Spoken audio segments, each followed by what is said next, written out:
that. This course is philosophy, questions, and theories. We're going to use questions to kind of organize the course while we do it in a chronological fashion. I really think that if you study the history of meaning, you'll see a meaning to history, and it's really mind-blowing. And if you don't see it, or you think that my interpretation of it all is totally off to lunch, that's great. You can feel free to disagree with me, feel free to disagree with fellow students, or with anything that we encounter. But remember, we have to be respectful of each other. That's in our reading.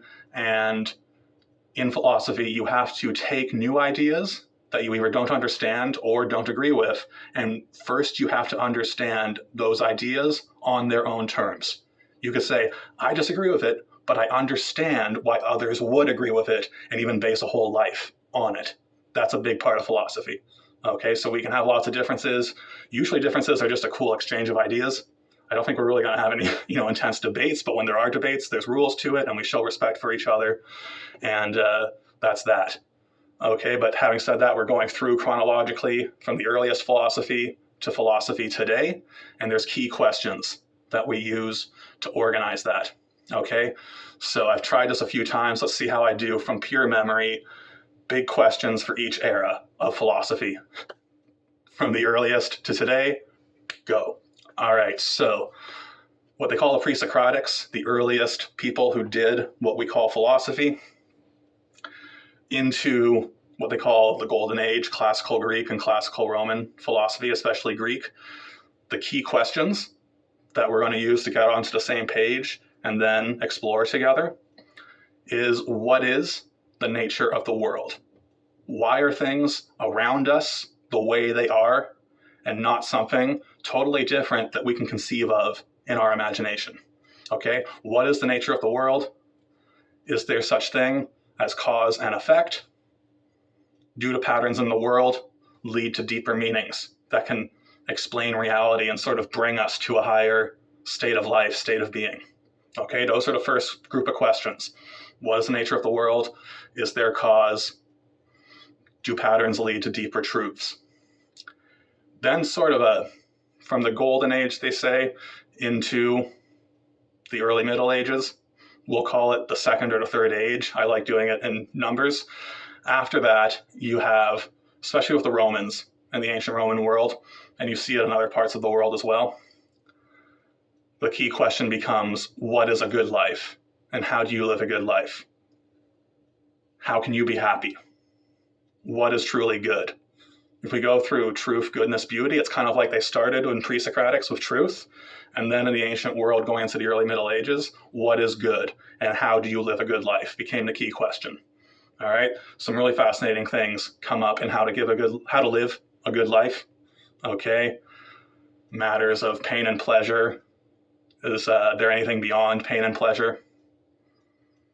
What is the true nature of a human? Do we have a soul? Is it just messages in the brain? Questions like that. Okay, how to live a good life. And then in the early Middle Ages, sort of Augustine is the bridge from ancient world to the middle world. The big questions become, is there free will? What is the nature of time? If you like trippy sci-fi fantasy stuff, you'll love the early Middle Ages. What is the nature of time? And how does time affect reality? Free will, nature of time. And then later Middle Ages, what they call the scholastics from around the world. Big question, how do you treat other people? Ethics as a part of philosophy, how do you treat other people, becomes a much bigger deal in the later Middle Ages. Okay, and then going from late Middle Ages, how do you treat other people? Do we have free will? Into the Renaissance or the early modern period, what you see as a big key question is, how do we make the matters of the mind and the matters of the world come together? Late Middle Ages, you started getting a skepticism about earlier claims for how things connect in the world of cause and effect. And that leads to people like Descartes, Spinoza, just to name a few. Spinoza is more into the good life, how do you live a good life tradition, but he has a bit of it as majorly Descartes is the big name for how do we connect the mind to the world. Okay, huge shift. And with how do we connect the mind to the world, you get names like John Locke, David Hume, Rousseau, Voltaire, I'm forgetting a few others, talking about truth for the mind and for the world, and basically a much higher standard for what is truly true. Okay, from that into the Enlightenment modern period. Some people call it the Enlightenment. Some people think that's a bit of a misnomer. We'll get into that issue. The question out of that becomes ideals and what is real. Okay, so an ideal could be anything: justice, goodness, love, things that have an abstract quality, yet they affect the world we live in, ideals. And then the real, just sort of the world of pain and pleasure, mechanical motion. How do they connect to each other? You had movements getting into the elevation of the ideal and the elevation of the real, and often a lot of conflicts of the 17 and 1800s show you this difference between the world of idealists and the world of realists. Okay, and then going into modern or postmodern, big questions become applying earlier insights about universals, things that are true for all times and places, to present political and cultural reality. So whether it's Marx or Nietzsche or Heidegger, Hegel, more so Hegel. Heidegger is in his own world. We'll talk about that in a second. But Hegel, you get questions of how do universals, whether it's an ideal thing or a real thing, how does it apply to real life, political life, cultural life, discussions of human rights, human responsibilities. How do we bring about greater goods for all of humanity? Start becoming a lot of the philosophical conversation. You get two schools, the Continental School, the Analytical School.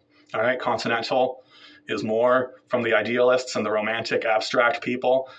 Analytical, more Anglo-American English-speaking world, is very scientifically focused. Okay, they come up with different schools for how things ought to be in the world of technology really changing how humans relate to each other. The whole ethics of technology becomes a modern world issue that we'll talk about. How can you ethically use technology? Is there a good and a bad, a right and a wrong for how we use technology? Okay. Other questions, basically out of that real, ideal, analytical versus continental matrix of modern philosophy, you got different schools who do influence the last 100 years quite a bit. The existentialists, you get the phenomenologists, you get the personalists.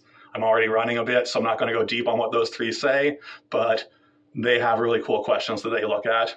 Okay, how do you connect all of reality, basically, and put it in a good direction? We come full circle in the last 100 years to stuff that was being talked about 3,000 years ago. All right, so I probably missed a couple key questions, but that's the rough set of questions. Each week it will be a question, and then here's the theories that people had about the question to answer it. And you can basically, as a reflection, say either I agree with one for these reasons, and we work on our logic, our rhetoric, how we persuade people, or I think something's missing, and you say what you think is missing. I love it when people say something's missing and they try to introduce new ideas. Go for it if you see a hole in a dialogue that we read about that you want to fill. All right, so that's most of our weeks. We'll be doing that. As our first assignment, we're going to explain why we want to study philosophy, and also, is there a question or a controversial issue or a dilemma that you want to learn about how to really deal with that in philosophy using the philosophical method and a search for universals that everybody can understand. All right, that will be what you talk about. And yeah, any questions, let me know. I'm going to suggest strongly, might become a requirement, still thinking about it, that you reply to 5 people's comments each week, and you rotate the 5 people who you reply to. You'll notice everybody, when you make a comment for a discussion, you're starting your own thread. So starting your own thread could be like your Tuesday, replying to 2 or 3 people Wednesday, 2 or 3 people Thursday, gets you through the week, and then you give your reflection separately as an assignment on Friday. All right, thanks a lot, guys. Look forward to studying philosophy with you. We'll talk soon.